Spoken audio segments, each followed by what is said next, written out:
বন্ধুরা welcome back to my channel Bangla body fitness. বন্ধুরা আজকে আমি করব ইটের সাহায্যে এই চেস্টের ওয়ার্কআউটটা, যাতে আমরা বুক বলি। বুকটা আপনি কীভাবে ভাষায় তুলবেন, কীভাবে গ্রো করবেন দুটো ইট দিয়ে। ইয়েস বন্ধুরা, দুটো ইট দিয়ে আপনারা আপনাদের বুকটাকে কীভাবে ভাষায় তুলবেন, কীভাবে গ্রো করবেন। আপনার বুক যদি মানে দাবিয়ে থাকে, আপনার যদি চেস্ট যদি মানে ভিতরে থাকে, তো আপনার কীভাবে গ্রো করবেন। অনেক ছেলে অনেক লোকে একটা কথা বলে, ছেলে হতে লাগে তো বুকের পাটা হতে লাগে। রাইট কথা বলে বন্ধুরা। এই জন্য করে আপনার বুকটাকে ভাসিয়ে তুলতে লাগবে, বুকটাকে চকড়া করতে লাগবে, বুকটাকে ফুলিয়ে তাগড়া একটা মাসাল সৃষ্টি করতে লাগবে। তো বন্ধুরা আজকে আমি আপনাদেরকে দেখাবো আপনার সিম্পলভাবে মনে করো 4টে ওয়ার্কআউট করে, 4টে মানে ব্যায়াম আপনার বাড়িতে থেকে কীভাবে করে আপনার বুকটাকে ভাসিয়ে তুলে আপনার বুকটাকে গুঁড়ো করে একদম করে দাবাংটা সিস্টেম লুক দিতে পারেন বন্ধুরা।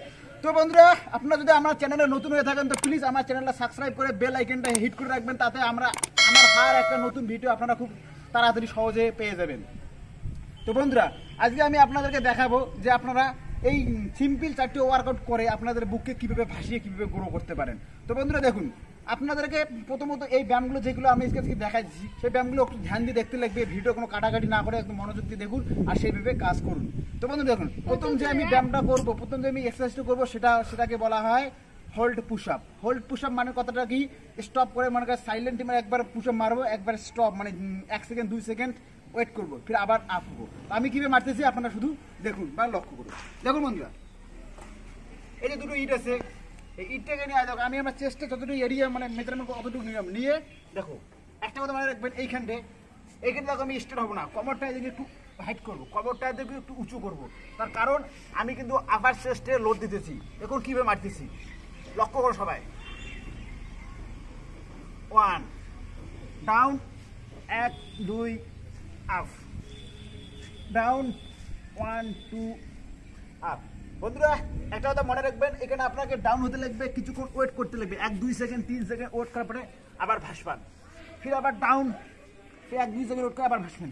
মনে রাখবেন কোমরটা আপনাকে সোজা না, একটু ব্যাখ্যা করতে লাগবে। তার কারণ পুরো লেস্ট মানে পুরো যে আপনার যে ওয়েটটা আছে, পুরো যে আপনার যে মনে করো যতটা লোড আছে সব কিছু আপনার আপার চেস্টে পড়ে, মানে যে বুকের ছাতির মধ্যে, যেটাকে আমরা বুক বলি।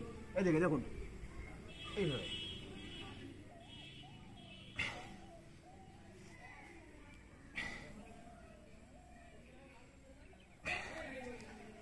তো বন্ধুরা এইভাবে আপনারা মারুন। দেখুন একটা কথা মনে রাখবেন, আপনারা যে প্রথম যে ডাউন হবেন বাস 2 সেকেন্ড বা 3 সেকেন্ড ওয়েট করবেন, খুঁড়িয়ে আবার ভাসবেন, আবার ডাউন হবেন 2 3 সেকেন্ড ওয়েট করবেন, আবার ভাসবেন। এইভাবে আপনারা 4টে সেট লাগান। আর একটা সেটের ভিতরতে আপনারা মানে 15 বার মারার চেষ্টা করুন, 15 বার করে মারুন, কিন্তু 4টে সেট মারবেন বন্ধুরা। এরপরে আমার দ্বিতীয় নম্বর যে এক্সারসাইজটা হবে বন্ধুরা, দ্বিতীয় নম্বর এক্সারসাইজটা আমরা করবো কীরকমভাবে, ওটাকে বলা হয় ডায়মন্ড পুশ আপ।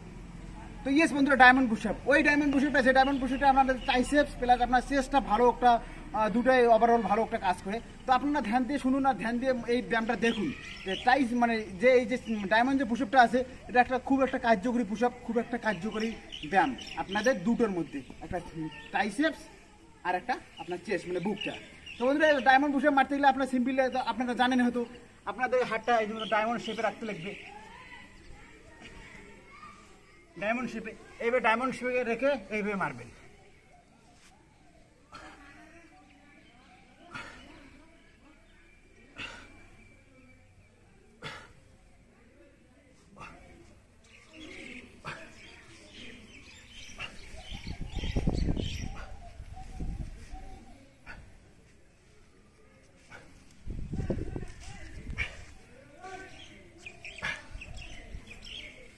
দেখুন বন্ধুরা এইভাবে আপনার ডায়মন্ড বুটিটা মারতে পারেন।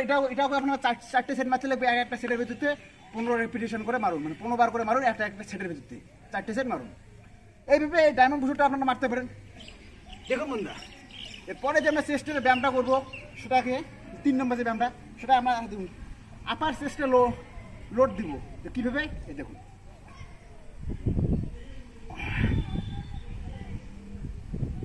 2 3 4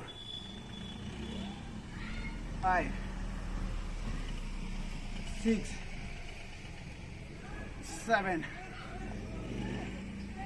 8। দেখুন বন্ধুরা এইভাবে আপনারা 3 নম্বর এক্সারসাইজ করতে পারেন। এটাকে আপনাকে 4টে সেট মারতে লাগবে, একটা সেটের ভিতরে 15 রেপিটেশন করে মারুন, কিন্তু এটাও আপনারা 4টে সেট মারুন। 4টে সেট মারে এই এক্সারসাইজটা আপনাদেরকে সম্পূর্ণভাবে কমপ্লিট করতে লাগবে। তো বন্ধুরা, যে ফাইনালি যে এক্সারসাইজ হবে 4 নম্বর এক্সারসাইজ, সেটা করবো। দেখুন, এই দুটো ইট আমরা একসাথে নিব, নিয়ে আমরা ফাইনালি যে এক্সারসাইজটা বন্ধুরা, সেটাকে এইভাবে ধরে এইভাবে মারবো। দেখুন, 1 2 3 4 5 6 7 8 9 10। তো বন্ধুরা, এইভাবে আপনারা 4 নম্বর এক্সারসাইজ, ফাইনালি যে 4 নম্বরে আমার লাস্ট এক্সারসাইজটা, সেটা এইভাবে আপনারা মারতে পারেন। এইভাবে আমরা এটাকে মনে রাখবেন, এটা আপনাকে 4টি সেট মারতে লাগবে, একটা করে সেটের ভিতরে এটা 15 রেপিটেশন করে মারুন। এইভাবে আপনারা এই লাস্টে যে 4 নম্বর ওয়ার্কআউটটা এটা আপনারা কমপ্লিট করতে পারেন। তো বন্ধুরা, বেসিক আজকে আমি আপনাদের নর্মালি 4টি ওয়ার্কআউট বললাম, আর 4টি ওয়ার্কআউট আমাকে বলে শুধু বললাম না, শুধু দেখাই দিলাম যে কীভাবে মারতে লাগবে। এই 4টি ওয়ার্কআউট যদি রোজ ফলো করেন বা এইভাবে যদি মারেন, আমি যেভাবে দেখালাম সেভাবে যদি আপনারা মারেন, তো আপনাদের চেস্টে খুব একটা তাড়াতাড়ি গ্রো করতে লাগবে বা ভালো একটা চেস্টের রেজাল্ট অবশ্যই আসবে, সেটা আপনারা নিজেই বুঝতে পারেন। তো বন্ধুরা, আজকে আর বেশি কিছু বলবো না, দেখা হবে ধামাকাদার আর একটা নতুন ভিডিওর সঙ্গে। ততক্ষণে জয় হিন্দ।